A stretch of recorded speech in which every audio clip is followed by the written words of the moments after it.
Good morning, good evening. जब भी आप ये वीडियो देख रहे हैं तो आज हम जो हिस्ट्री क्लास 12th का चैप्टर 14 है, जो कि आपका पार्टीशन से रिलेटेड है, अंडरस्टैंडिंग द पार्टीशन, हम उसके रिगार्डिंग जो नोट्स हैं उनको डिस्कस करेंगे। एंड इससे पहले के सारे चैप्टर्स मैं ऑलरेडी डिस्कस कर चुकी हूँ। अगर आपने उनकी वीडियोस मिस की हैं तो आपको मैं प्लेलिस्ट डिस्क्रिप्शन में डाल दूंगी, आप वहां से उसको चेक कर सकते हो। अगर इसकी डिटेल डिस्क्रिप्शन देखना है अंडरस्टैंडिंग द पार्टीशन चैप्टर का, तो मैंने उसको डिटेल में पूरा एक्सप्लेन किया हुआ है। इसके एमसीक्यू और एक क्विक रिवीजन तौर से मैंने सारी की सारी वीडियोस बना रखी हैं, आप वो सब भी चेक कर सकते हो। मैं उनको भी डिस्क्रिप्शन में डाल दूंगी। So hello and welcome to success learning. I hope आप सब बहुत अच्छे होंगे। अगर आप चैनल से फर्स्ट टाइम जुड़ रहे हैं तो चैनल को सब्सक्राइब कीजिएगा और बेल आइकन को क्लिक करना मत भूलिएगा। वीडियो अच्छी लगे, कुछ इन्फॉर्मेटिव सीखने को मिले तो वीडियो को डेफिनेटली लाइक कीजिएगा।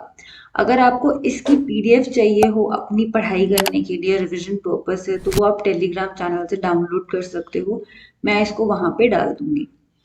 तो शुरू करते हैं अंडरस्टैंडिंग द पार्टीशन में। सबसे पहले हम डिवीजन देखते हैं कि डायरेक्टली और इनडायरेक्टली काफी सारी लड़ाइयाँ थी और पार्टीशन में पीछे इंसिडेंसेस थे जो इंडिया और पाकिस्तान बनने के पीछे, उनको डिपेंडेंट किया जाता है कि ये डायरेक्ट इंसिडेंट था, ये इनडायरेक्ट इंसिडेंट था। पॉलिटिसाइजेशन ऑफ रिलीजन हो रहा था 1909 से, सेपरेट इलेक्टोरेट्स दिए गए थे मुस्लिम्स को। एंड ये जो further strengthen colonial government of India 1919 में हुआ, तो एक ना डिवाइड और रूल पॉलिसी जो ब्रिटिश यूज कर रहे थे वो बहुत ज्यादा अपना रंग दिखा रही थी। एंड कम्युनल आइडेंटिटी 1920s और 1930s में काउ प्रोटेक्शन मूवमेंट और Arya Samaj Shuddhi movement, Hindus were angered, rapid spread of propaganda and organisation. तो मतलब कि उनके साथ गलत हो रहा है, मतलब दोनों रिलीजन्स को लग रहा है कि हमारे साथ गलत हो रहा है, और इस तरीके से गैप बढ़ रहा था जिसने आगे जाके इंडिया पाकिस्तान का रूप लिया। अब रीजंस ऑफ डिवीजन ये क्वेश्चन के तौर से भी आ सकता है। तो मोहम्मद अली जिन्ना की जो टू नेशन थ्योरी थी, हिंदूज एंड मुस्लिम्स के सेपरेट नेशन होने चाहिए, डिवाइड एंड रूल पॉलिसी, ये ब्रिटिश की थी। इन्होंने 1857 के रिवोल्ट के बाद इनको रियलाइज हो गया था कि if they want to rule तो उनको डिवाइड करना पड़ेगा। फिर सेपरेट कॉन्स्टिट्यूएंसीज जो मुस्लिम के लिए क्रिएट की गई थी 1909 में, और फिर बाद में उनको और बढ़ाया गया 1919 में। हिंदू मुस्लिम कॉन्फ्लिक्ट बढ़ी। सेक्युलर और रेडिकल जो कांग्रेस में था वो मुस्लिम मासेस को कॉन्कर नहीं कर पा रहा था। जो ऑर्थोडॉक्स मुस्लिम या जो मुस्लिम लैंड एलिट्स थे उनका ही कंसर्न वो देख रहा था, बट वो जो मुस्लिम मास था, जो एक पॉपुलेशन थी, वो उनको उनकी अटेंशन नहीं ग्रैस्प कर पा रहे थे। पाकिस्तान रेजोल्यूशन 23 मार्च 1940 में पास हुआ, जिसको ऑटोनॉमी मेजर्स कहते हैं मुस्लिम मेजोरिटी के लिए। ये सब कुछ रीजंस थे। सबसे प्रोविंशियल इलेक्शंस अगर हम 1937 की बात करें तो ये फर्स्ट टाइम इलेक्शंस हुए थे। ऑल्दो इसमें यूनिवर्सल एडल्ट फ्रेंचाइज नहीं था, ऐसा नहीं था कि हर कोई वोट कर सकता है। तो इसमें कुछ लिमिटेड अमाउंट ऑफ लोग थे जो वोट कर पा रहे थे। बट जब इसका रिजल्ट आया तो कांग्रेस जीती 5 प्रोविंसेस, और उन्होंने कोलिशन के थ्रू 7 में 11 में से अपनी गवर्नमेंट फॉर्म की। लेकिन जो रिजर्व कॉन्स्टिट्युएंसीज थी, मुस्लिम लीग में वहां पे पुअरली परफॉर्म कर पाई, सिर्फ फ्यू सीट्स ले पाई है ना। कांग्रेस ने भी बहुत अच्छा परफॉर्म नहीं किया और लीग ने भी अच्छा परफॉर्म नहीं किया। तो लीग ने क्या बोला कांग्रेस को कि देखो आपने भी अच्छा परफॉर्म नहीं किया, हमने भी नहीं किया, तो क्यों ना हम दोनों मिलके गवर्नमेंट बना लें। लेकिन कांग्रेस ने इस बात को रिजेक्ट कर दिया, क्योंकि कहीं कहीं पे तो प्रोविंसेस में उनको एब्सोल्यूट मेजोरिटी भी मिली थी गवर्नमेंट। वो कांग्रेस ने कहा कि हमें तो मेजोरिटी मिली है जहां जहां पे, हम वहां पे आपके साथ क्यों गवर्नमेंट बनाए। और काफी लोग मानते हैं कि जो रिजेक्शन 1937 के इलेक्शन में कांग्रेस ने किया, इसका मेन रीजन था कि हिंदूज और मुस्लिम्स के बीच में डिवीजन आया और पाकिस्तान की तरफ वो चीजें बढ़ी। अब अगर हम पाकिस्तान का प्रपोजल देखें तो वो मार्च 23 1940 में एक लीग ने रेजोल्यूशन पास किया था। सेपरेट स्टेट, पार्टीशन नहीं मेंशन किया गया था, स्टेट मेंशन की गई थी। सडन डिमांड ऑफ पार्टीशन, जो मुस्लिम लीग के लीडर्स थे ना, वो भी क्लियर नहीं थे। उन्होंने भी कभी सोचा नहीं था 1940 में कि पार्टीशन हो जाएगा 7 साल में। जिन्हा ने भी पार्टीशन को सिर्फ एक पाकिस्तान का नाम इसीलिए उन्होंने लिया था कि अगर मैं बड़ी चीज बोलूंगा तो मुझे छोटी चीज तो मिल ही जाएगी, इसलिए वो पाकिस्तान का नाम ले रहे थे। उन्होंने भी इनिशियली कभी सोचा नहीं होगा कि पाकिस्तान बन जाएगा। अगर हम कुछ इम्पोर्टेंट इवेंट्स की बात करें तो 1937 के जब 46 में जब इलेक्शन हुए तो कांग्रेस जनरल कॉन्स्टिट्यूएंसीज में तो जीत गई, लेकिन लीग ने इस बार मुस्लिम वोट्स जीत लिए। लीग की जो सीट्स मुस्लिम रिजर्व्ड एरियाज थे वहां पे 30 रिजर्व सीट्स में 30 वो जीती। और अगर एट द सेंटर, और अगर हम 442 में से 509 में से 442 प्रोविंसेस में, तो 1946 में लीग ने अपने आप को मुस्लिम्स की डोमिनेंट पार्टी के तौर से स्टैब्लिश कर दिया था। यही 1946 में मार्च में कैबिनेट मिशन आया। कैबिनेट मिशन को क्यों भेजा गया था? वो एक इनकंक्लूसिव इंडिया की भाई 3 टायर्स उन्होंने सजेस्ट किए। उन्होंने जो कैबिनेट मिशन आया उन्होंने 3 पार्ट्स करे कि एक सेक्शन ए जो है ये हिंदू मेजोरिटी का कर दो, बी और सी जो है ये मुस्लिम माइनॉरिटी का कर दो, एक मुस्लिम माइनॉरिटी का नॉर्थ ईस्ट में कर दो और एक नॉर्थ वेस्ट में कर दो, जो ये बांग्लादेश और ये पाकिस्तान बनेगा। बट कैबिनेट मिशन ने इनको स्टेट्स के तौर से 3 डिवीजन असेंबली में उन्होंने सजेस्ट किए थे। और कैबिनेट मिशन कह रहा था कि सेंटर वीक रहे और जो अलग अलग लेजिस्लेटिव पावर्स उनको पावर दी जाए। सबने एग्री किया, लेकिन लेटर लीग ने ये डिमांड किया कि मैंडेटरी और right to secede from the union, उनको ये अधिकार दिया जाए। और वेयर कांग्रेस ये चाहती थी कि प्रोविंसेस को ये राइट होना चाहिए कि वो ज्वाइन कर सकें ग्रुप को। तो दोनों अपनी अलग अलग चीज कह रहे थे। तो कांग्रेस को रियलाइज हुआ कि पार्टीशन तो होगा ही होगा, और वहां पे लीग तो चाहती थी पार्टीशन। सिर्फ 2 लोग थे, एक महात्मा गांधी और एक खान अब्दुल गफ्फार खान, जिनको फ्रंटियर गांधी के नाम से भी जाना जाता है। सिर्फ वही थे जो अपोज कर रहे थे पार्टीशन को। प्रोविंशियल इलेक्शंस जब हुए कैबिनेट मिशन में, तो डायरेक्ट एक्शन डे, पाकिस्तान की डिमांड को स्ट्रॉन्ग करने के लिए डायरेक्ट एक्शन डे को डिक्लेयर किया गया। ये 16 अगस्त 1946 को डायरेक्ट एक्शन डे डिक्लेयर किया गया था। एमसीक्यू के तौर से आ सकता है।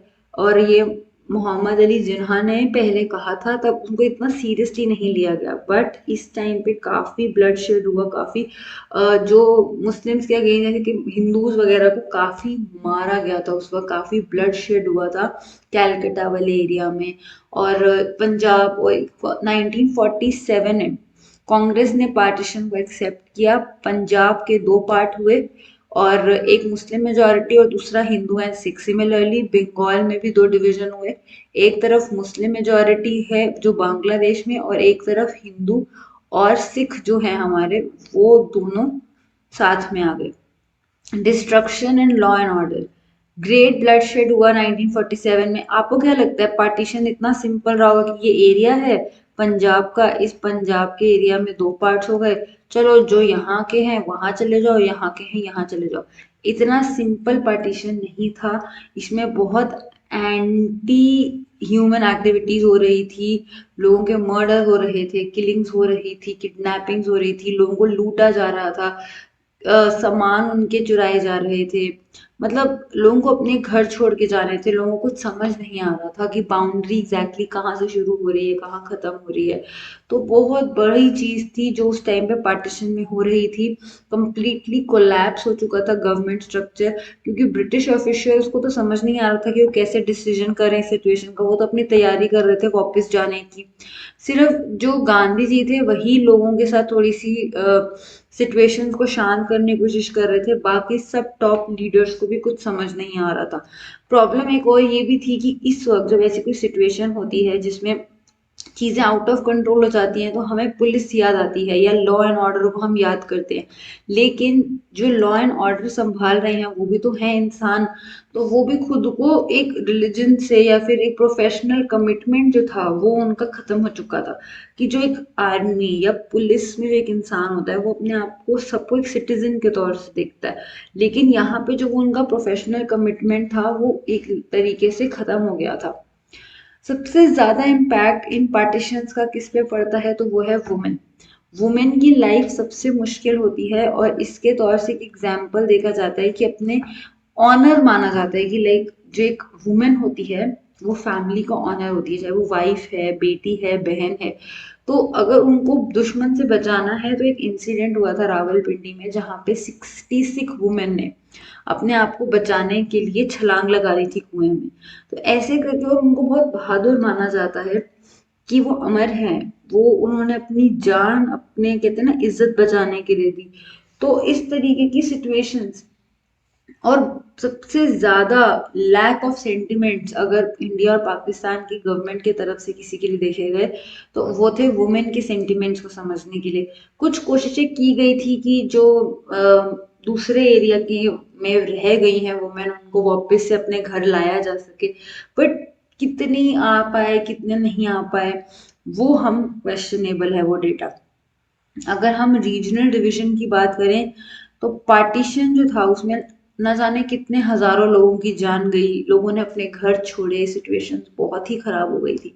सबसे ज्यादा सिचुएशन जो डिस्प्लेसमेंट हुआ था, लोग एक जगह से दूसरी जगह मूव हुए थे, वो था पंजाब में।